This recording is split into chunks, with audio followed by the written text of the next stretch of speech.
Are we there? Are we there? What's happening? Hello. Oh my God, we are there. Oh my, I've got red face. Jonathan and I were just sitting in the chairs having a coffee, which we normally do after our 5:55s, but we're all a bit early today. And I just looked at the clock and saw that it was 5:54, and I'm going, get out, get out, get out! Love you. We nearly had that BBC moment. Good morning, good morning. No music either. It's always really weird coming into a high vibes when there's no music. Oh my God, I haven't even got my glasses on. I can see. Oh, hello, hello, hello. Good morning. Good morning. Oh, they're fogging up. Gee whiz, it's just because I'm embarrassed because I was all red faced. Hello, hello for those of you that are just joining and going and thumbing through. Did you know that that's an actual word? Thumbing? It's a new word. Hump day. It's hump day. No, thumbing, thumbing. No, hump day. Oh, yes, I know, it's Wednesday. Yeah, it's Wednesday. Oh, It's not about that. something in the Hump water day's today. the word. What are we talking about this morning? Holy smokes, holy smokes. Good morning, good morning. Hi, those people that are thumbing through their Facebook right now and can see this weird woman in a black and white shirt again.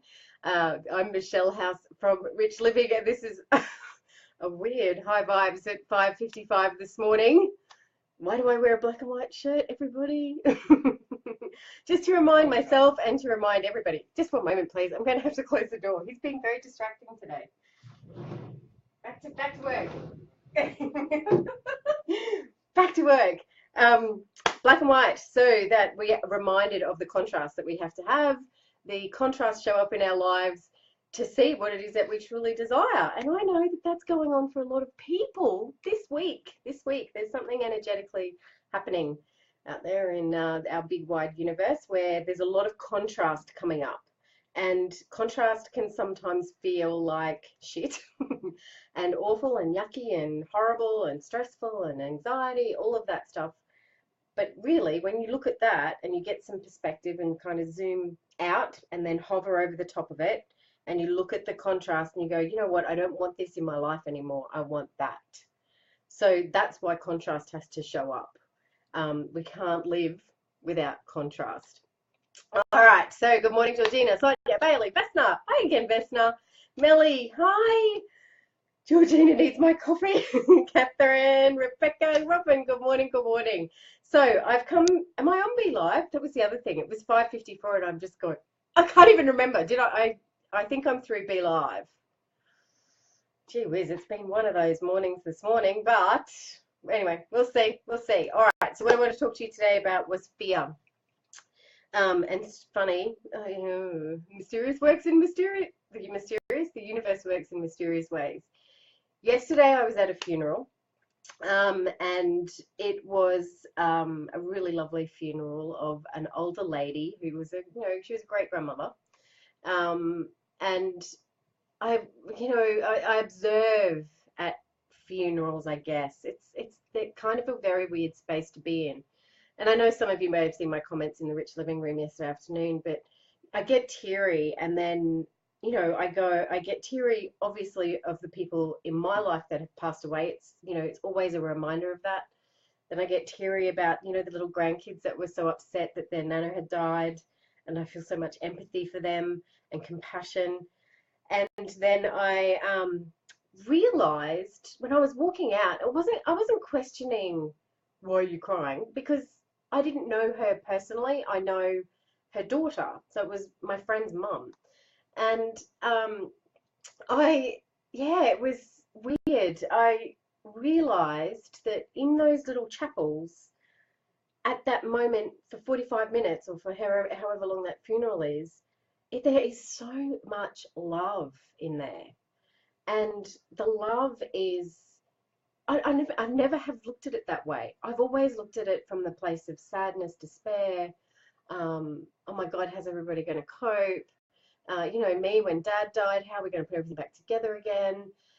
When mum died, same kind of thing. I never really looked at it from the place of let's look at the feeling here and look at the emotion. And what made me think about it was my thought process was, I wonder how you make a funeral a high vibe. Now, without being high vibes, how would a funeral be high vibe? And that's when I went, well, because there's so much love there. Because love is a high vibration. High vibes doesn't mean bouncing off the walls all the time. It's coming from that place of love and above that. And Christy Marie Sheldon talks about that. This love, it's the love line. If you go into the Rich Living Room, you'll see I've got a funnel there of all the emotions of love and above, and the emotions of love and below. And it was just, for me, it was a really beautiful way to look at the experience of somebody leaving this world, I guess. Um, and that got me thinking about fear, because we're all a bit scared about dying. Personally, I'm not scared about dying. I'm not ready yet. Totally not ready yet, but I'm okay, and I know it's going to happen, and I'm really okay with death. But I know that there are a lot of people that are fearful of that, because we talk about where people go afterwards. And as a parent, I have no idea where this conversation is going, by the way.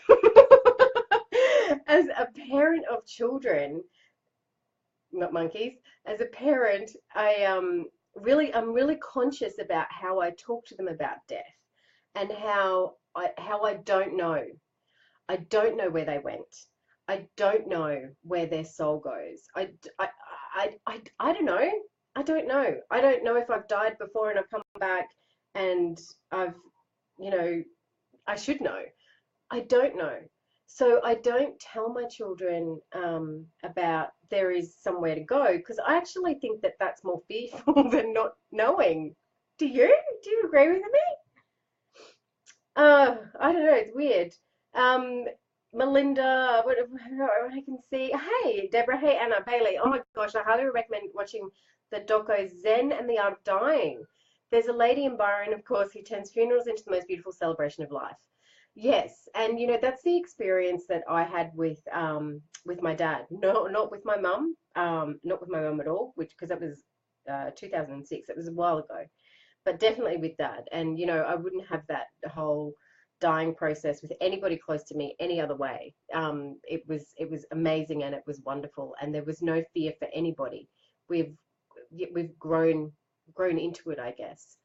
Yeah, but just what I noticed was, there's this fear of, and then then I'm going to break that down to, well, I know what fear is. Fear is a false expectation appearing real.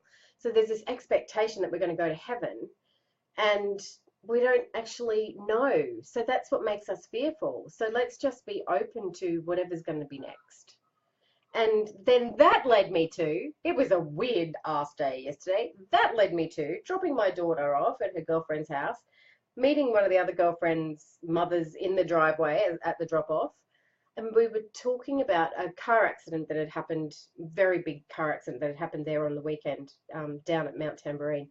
And yeah, and we were talking about, because it was a young group of kids, 18, 19, 6 o'clock in the morning, speed was a factor. And then, she was the mother, this mother, it wasn't her children, by the way. This mother was saying to me, wouldn't that be awful? You get your children you get them through all these 18 years, and then like that, a heartbeat, it's over.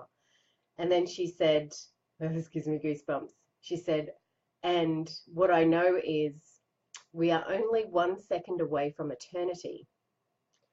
And I just went, oh, we are. We are only ever 1 second away from our last breath. We're only ever 1 second away.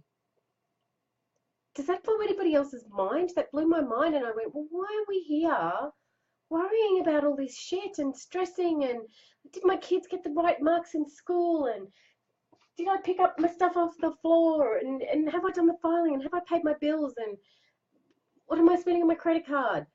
Yes, like I always say to you guys, be responsible and be your word and be truthful and do what you said you were going to do. But the stress and the anxiety and the fear that that you and I did put on that situation is leading me back to contrast. Okay, this is going to make sense. when we get that off and just do the action that needs to be done, all I can do today is ring up the third credit card company and say, I'm sorry, I can't pay. That's all I can do today. And just be there, and just be there, and lose the fear. Lose the fear. Get fearless. Now, yeah, Anna, that is a mind blow. Michelle, I tell my young children to make the most of every day. Life is way too short. So then, haha, the universe, no mistakes. I open up this morning, Raise Your Vibration by Kyle Gray. And so, because he's got like a whole lot of, I don't know, a whole lot of things in here. And so I just picked them up and I opened it up and it says, you are safe. And it's all about feeling safe is essential to raising your vibration. See, back to high vibes. I knew it. I knew we'd get back there. Fears are not real. They are figments of our imagination or memories of our past playing over and over again. They can really bring us down. But experiencing fear is an opportunity to move into the space of fearlessness.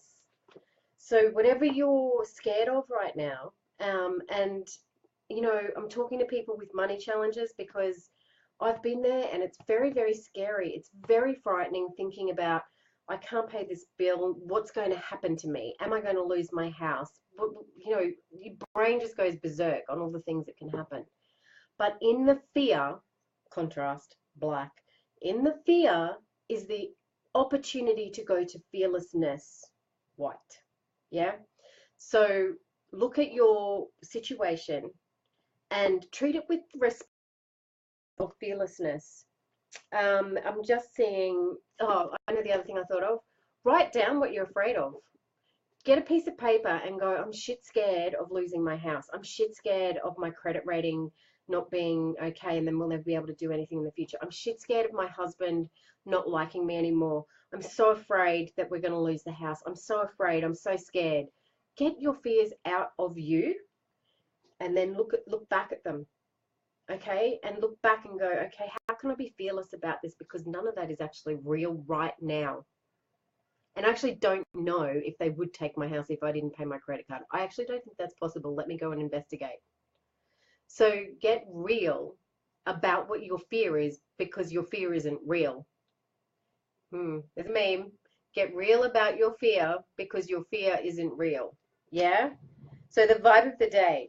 There's no place safer for me to be than in my body. So these are some affirmations that Kyle talks about in his book. My body is the home of my soul. My soul is a true and real aspect of me, and it can never be broken, tarnished, or damaged. There's a few more in there. So let's go to there. Let's go there. It's way more lighter. It's more funner, as Lockie would say. High school's working. It's way more funner. But when we are in that light vibration and that vibration of love and not fear, beautiful things unfold. You know, it was such a beautiful experience for me yesterday at that funeral. Yes, it all went round in a big circle and I came back to, you know, people being afraid of dying and then checking in and going, is that what I'm teary about? Am I afraid of death? You know, I got really sad too because the only sibling left has just said goodbye to her sister, which made me really sad about, oh, when my sister and I get old and saying goodbye to my sister. So there was a lot of that, but it's not real yet. It's not real yet. So I can't sit and dwell on that. I need to get up today and live because I'm 1 second away, 1 second away from not being here. Hashtag Georgina, name of the book, Raise Your Vibration. It's a bit shiny on the front. Can you see that? By Kyle Gray. Oh, let me show you the inside. So he goes, somebody sent this to me a while, not a while ago, just recently. So in here, can you see that? So he has a vibe. Oh, yeah, anyway, it's hard to see. But it's 111 practices to increase your spiritual connection. It's a Hay House book. I got this from bookdepository.com. That's where I get all my books because they're very good prices. Yes, you have to get that book. I've got it here on my desk, and every now and then I dip into it if I can't find a something. Like, it's almost like a reference book for me. It's a really good book. Um, Rebecca's saying, oh, good morning, Anna, you made it. Rebecca's saying, it's a nice place when you let go of the fear and stress. I'm learning to do this more and more. It feels wonderful. Yeah. And it's not an immediate thing. If you are in a heavy amount of stress right now, it's taken you a while to get there. It's not something that happened overnight. You kind of layered it and you went, oh, hang on, that bill's coming now and I'm a bit worried about that. And then next month comes in, you go, oh, shit, I still haven't looked at that bill. I'm a bit worried about that. And then the next month and the next month. So you've layered your stress. It's going to have to take a bit of unlayering. So you're not going to wake up tomorrow and be perfect. But high vibe things like this and creating a spiritual practice like conscious streaming, writing out your thoughts, meditating and jumping on high vibes. I do all of that by 5:55. It's a spiritual practice. And those of you that are watching this go, I'm not spiritual. Yes, you are. If you've been watching these high fives since November, yes, you are. Spirituality is working within soul, isn't it? And evolving from that space. All right, let's start a Rich Living Book Club. Oh, Bailey, that's a good idea. Ah. Should we get a document going in the Rich Living Room? What about, oh, Bailey, how do we do that? How do we do that? Okay. Oh, look at all my books. Anyway, no, that's another video. All right, my lovelies, I will see you tomorrow. Oh, before I go. The Facebook algorithm is changing again. Ta-da! So make sure that you are liking and love hearting and whatever, because I can't see your screen. So whatever it is, and if you want notifications, get notifications. You're commenting, it's great. When it sees you commenting on something, it will show it up in your feed more often. There are some changes coming over in the next couple of months relating to Facebook and Facebook groups. I don't know what they're doing, so just stay tuned. I think we'll just keep doing them out on the page. That seems to be where we get the most people at the moment. All right. Doc, yes, please. Melinda, Bailey, yeah, sorry, Bailey. Got nothing to do. I'm sorry. But if you give me some ideas on how to run the book club, that would be fantastic. All right. Fear be gone. Hashtag fear be gone. Today's hashtag. Awesome. Thanks, Catherine. Would you mind going and whop that one up? Pop that one in the Rich Living Room. Fear be gone. Whatever it is you're afraid of. If you're afraid of, being alone, put that on there. Some people stay in relationships that are awful because they're just fearful of being on their own. Maybe you're fearful of stuffing up your children and not being the right parent, or fearful around money, or fearful around not having enough savings and having anything to retire with. Fearful, spiders. And it's a false expectation appearing real. There's no spiders in here, but I say it and I go straight to fear. Look at the floor of spiders. All right, guys, I'll see you tomorrow. I'll see you in the living room. Okay, have a great day. Happy hump day. High vibes.